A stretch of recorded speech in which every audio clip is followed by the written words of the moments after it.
Olá, amigos do Vestibulando. Tudo bem? Na aula de hoje, nós vamos tratar dos chamados regimes totalitários, nazismo e fascismo.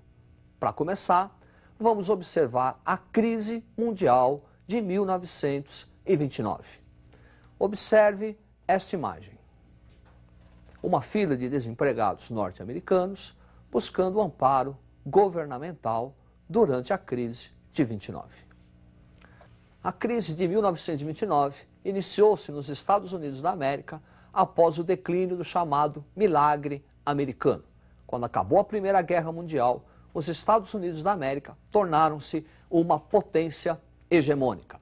E aí iniciou-se o American Way of Life, caracterizado pelo consumismo e pela construção de grandes prédios. No final da década de 20, essa euforia norte-americana entra em colapso. É a chamada crise de 29.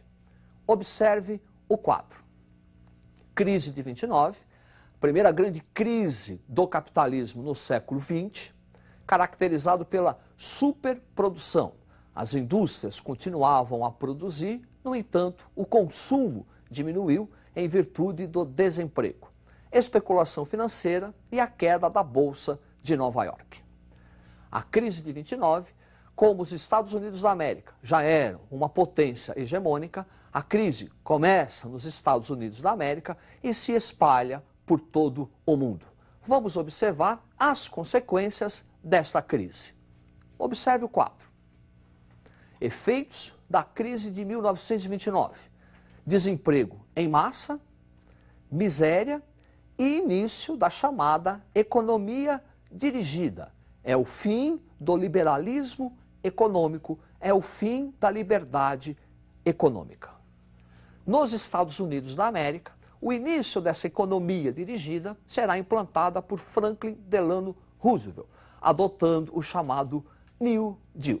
Vamos observar o que foi esta política econômica. Observe o quadro. New Deal, caracterizado pela intervenção do Estado nos assuntos econômicos, com o objetivo de recuperar a economia e fortalecer o capitalismo. O New Deal resulta no fortalecimento do Estado. Por quê? Porque algumas práticas políticas antes, que seriam executadas pelos governos estaduais, passaram a ser executadas pelo governo federal, como a prática do seguro-desemprego e a construção de grandes obras públicas. O início dessa economia dirigida e o colapso do liberalismo econômico vão fortalecer, principalmente na Europa, os chamados regimes totalitários, nazismo e fascismo. Vamos observar os principais aspectos do totalitarismo. Observe o quadro.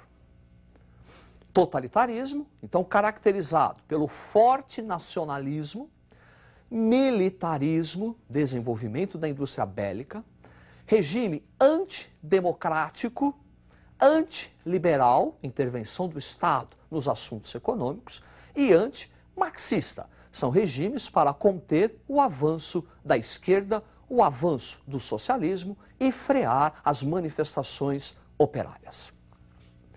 O primeiro grande regime totalitário vai surgir na Itália. É o chamado fascismo. Observe esta gravura.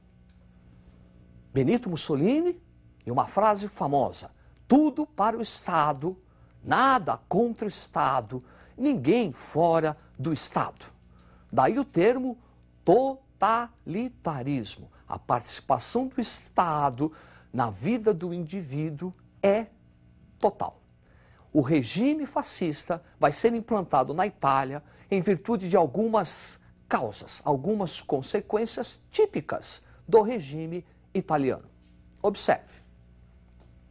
Fascismo italiano, caracterizado pela crise socioeconômica, por qual passava a Itália após a Primeira Guerra Mundial. Inflação, desvalorização monetária, desemprego, carestia.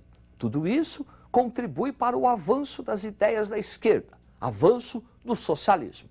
Para conter esse avanço, os camisas negras, os fascistas italianos, no dia 28 de outubro de 1922, realizam a marcha sobre Roma em um golpe de Estado.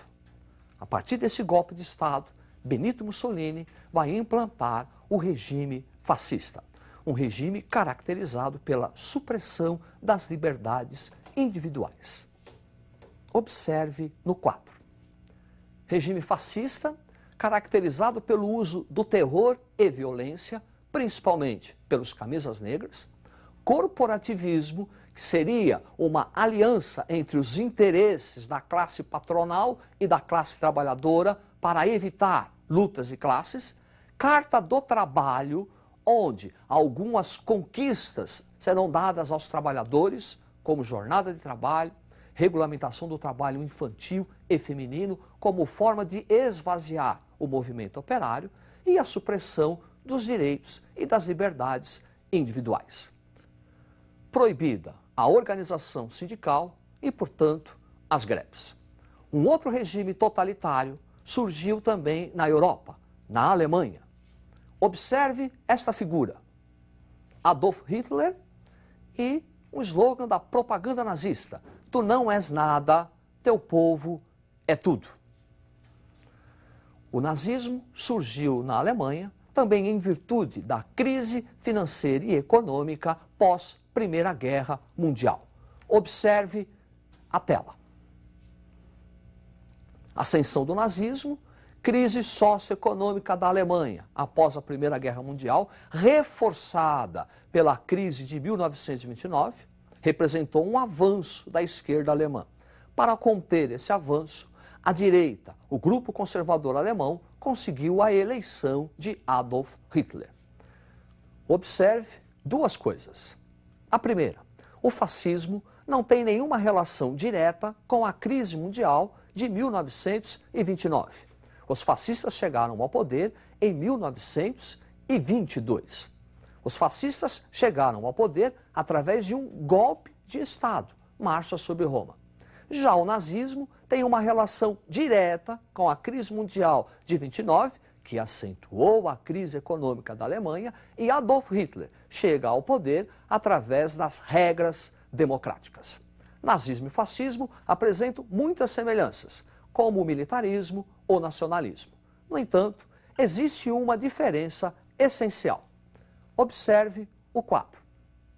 O regime nazista e a superioridade da raça ariana. Ideia que afirmava que os arianos são superiores, acentuando assim o preconceito racial. Início de uma perseguição sistemática a judeus, ciganos, negros, homossexuais, a qualquer um que degenerasse a raça ariana. Dessa ideia, desenvolveu-se a doutrina do espaço vital, que consistia numa expansão territorial, na ocupação do espaço geográfico para o desenvolvimento dessa raça ariana. É desse expansionismo que nós vamos encontrar uma das causas para a Segunda Guerra Mundial. Vamos observar os mecanismos de sustentação da ditadura nazista. Observe o quadro. Então, ditadura nazista, sustentada pelo Partido Nazista, pela SS, que é o braço armado do Partido Nazista, a Gestapo, uma polícia especial, polícia do Estado, e o Ministério da Propaganda, dirigida por Goebbels. Assim, nazismo e fascismo vão, de alguma forma, contribuir para a recuperação da economia italiana e alemã, principalmente com o desenvolvimento da indústria bélica. Ainda na Europa, vai surgir um outro regime totalitário de direita, na Espanha. Observe o quadro. Guerra Civil Espanhola começou em 1936 e acabou em 1939. Dois grupos. De um lado, a Frente Popular, um grupo de esquerda, socialistas, comunistas, anarquistas contra o avanço do fascismo e que receberá apoio da União Soviética. Do outro lado, Falange, grupo conservador, apoiado pela burguesia, pelo exército e pela igreja. Esse grupo, na Guerra Civil, receberá apoio da Itália e Alemanha. No final da Guerra Civil, vitória da Falange e ascensão de Francisco Franco. Generalíssimo Franco, inaugurando assim a ditadura franquista, que em alguns aspectos se diferencia dos regimes nazi-fascistas. Observe. Franquismo, supremacia do exército e não supremacia do partido, e um clericalismo acentuado, uma forte influência da Igreja Católica nos assuntos políticos. Também ainda na Europa, nós vamos ter a ditadura de Salazar. Antônio de Oliveira Salazar, que assume o poder em Portugal em 1928, e essa ditadura vai se estender até 1974, abril de 74, com a Revolução dos Cravos. Vimos, portanto, até agora os regimes totalitários de direita, mas também poderemos falar dos regimes totalitários de esquerda, o comunismo. Observe a tela. Stalinismo, 1924, ascensão de Stalin ao poder com a morte de Lenin, até 1953, caracterizado pela edição dos planos quinquenais, que é a planificação da economia, projetos econômicos planejados pelo Estado por 5 anos. No stalinismo, forte domínio do Partido Comunista, monopartidarismo, burocracia, prática dos expurgos e perseguições aos opositores do regime, prática da censura e prática do terror. O stalinismo representa uma reviravolta no humanismo marxista, aquelas ideias antes defendidas por Lenin, todo poder aos sovietes. O Stalin subverteu todo poder ao Partido Comunista. Então, na aula de hoje, nós observamos a crise mundial de 29 e o reflexo dela, fortalecendo os chamados regimes totalitários, o nazifascismo, e também o regime de esquerda, o totalitarismo, o comunismo. É isso aí, estude bastante e até a próxima.